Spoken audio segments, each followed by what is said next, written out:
자, 이번 시간 이어서 AFPK 111강. 자, 오늘의 주제는 국세부가의 원칙과 세법 적용의 원칙 관련된 부분이고요. 자, 이제 표지에다가 이 중요도를 이렇게 정리를 해놨습니다. 그래서 별 3개짜리가 가장 높은 거니까 중요한 부분으로 여러분들 참고해서 공부 진행하시면 되겠습니다. 자, 그럼 먼저 문제를 한번 보시면 어떠한 문제가 출제되냐면 여러분들 국세부가의 원칙으로 적절하지 않은 것은 자, 우리가 배울 내용이죠. 그래서 국세부가와 관련된 부분들 학습 먼저 진행해 주셔야 되겠고요. 자, 두 번째로는 당연히 세법 적용의 원칙과 관련된 부분도 학습을 진행을 해 주시면 되겠습니다. 자, 그리고 시험이 나오게 되면 어떻게 나올까요? 당연히 국세부가의 원칙과 세법 적용의 원칙을 적절하게 섞어 놓고 뭐 적절한 것을 찾던가 아니면 옳은 것을 찾는 이러한 문제가 출제될 수 있음을 기억을 하시면 되겠습니다. 자, 그러면 첫 번째로 살펴볼 것은 국세부가의 원칙을 먼저 보도록 하겠습니다.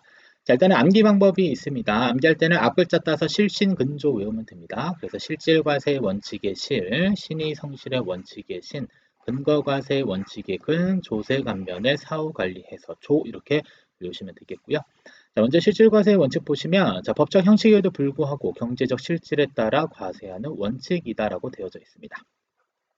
자, 그러면 A라는 건물이 있는데, 자, 갑은 명의자고요.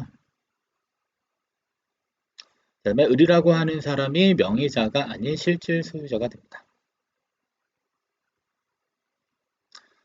자, 그러면 이때는 A 건물에 대해서 세금은 누가 납부해야 될까요? 실질적인 을에게 납세 의무가 성립돼서 세금을 부과해야 한다라는 내용으로 해석을 할 수가 있습니다.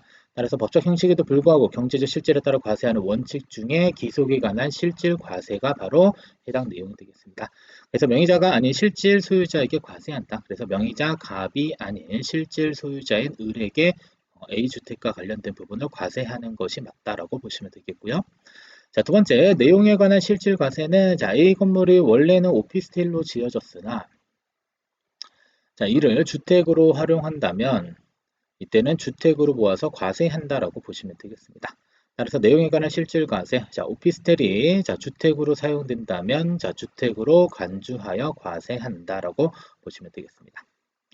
자, 두 번째, 신의 성실의 원칙. 자, 납세자와 세무공무원 동시에게 적용되는 원칙으로 신의성을 가지고 성실하게 세금을 부과하고 또는 납부해야 된다라고 정리를 하시면 되겠고요. 세 번째, 근거과세의 원칙. 자, 납세자의 재산권이 부당하게 침해되지 않도록 당연히 세금부가 어떻게 해야 돼요? 객관적인 근거, 즉 증빙자료에 의해서 부과해야 된다라는 겁니다.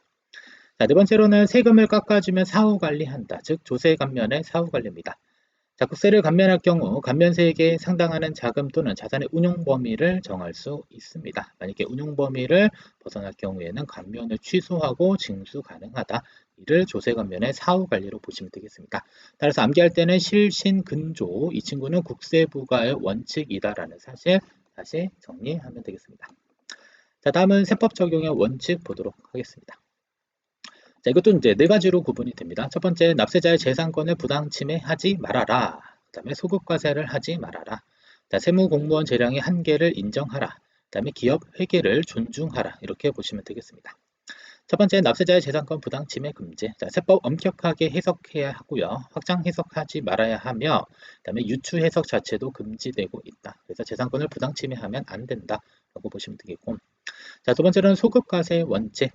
자, 일단은 세율이 인상되더라도 자, 이미 납세 의무가 성립한 소득 또는 거래에 해당되는 해당 개정 법률을 적용할 수 없다라는 게 바로 소급과세의 원칙입니다. 자, 만약에 1년에 6월 달에 이제 세법이 인상이 됩니다. 세율이 인상이 돼요.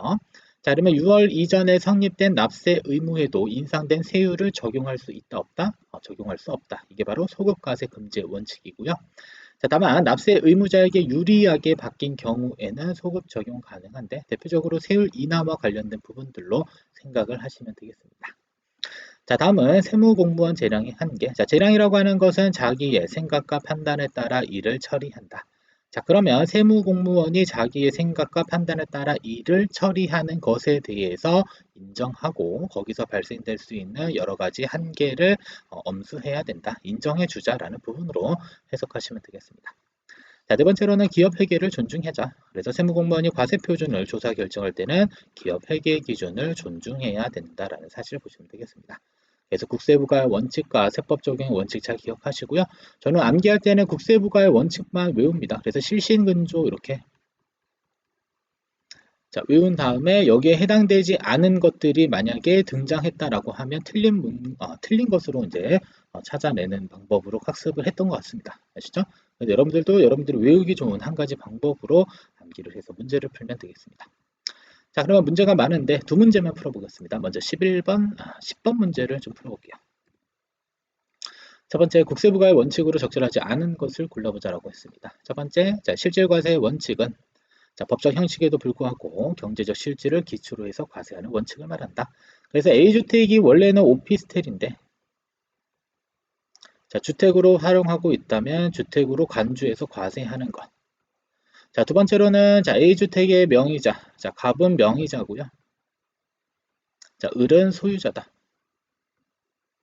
자, 그럼 누구한테 과세하는 게 맞다? 을에게 과세하는 게 맞다. 이게 바로 실질과세의 원칙이고요. 자, 두 번째, 신의성실의 원칙은 납세자가 그 의무를 이행하거나 혹은 세무공무원이 그 직무를 수행함에 있어 신의에 따라서 성실하게 해야 한다라는 일반적인 내용이 되겠습니다. 세 번째, 실질과세 원칙은 이미 배웠는데 또 등장했으니까 틀린 문장이 될 수 있겠죠. 자, 과세표준의 조사와 결정은 장부와 이에 관계되는 증거자료에 의해서 해야 된다. 증거자료는 근거과세 원칙과 관련된 부분이다 라고 보시면 되겠고요. 네 번째, 자, 정부가 국세를 감면해 줄 경우, 그 다음에 상당하는 자금 또는 자산의 운용 범위 정할 수 있고, 자, 따르지 않을 경우 감면을 취소하고 징수할 수 있다. 그래서 조세 감면의 사후 관리라고 보시면 되겠습니다. 아시죠? 조세 감면의 사후 관리와 관련된 부분입니다. 그래서 암기할 때는 실신근조. 이것은 국세부가의 원칙 이렇게 외우시면 되겠고요. 자, 다음 이제 한 문제 더 넘어가서 자, 11번 문제까지만 같이 보겠습니다. 자, 국세기본법상 세법 적용의 원칙으로 적절하지 않은 것을 골라보자. 자, 그러면 자, 세법 적용의 원칙에 얘랑 섞어서 나와요. 국세부가의 원칙. 그래서 실신근조 이렇게 쓰시고요.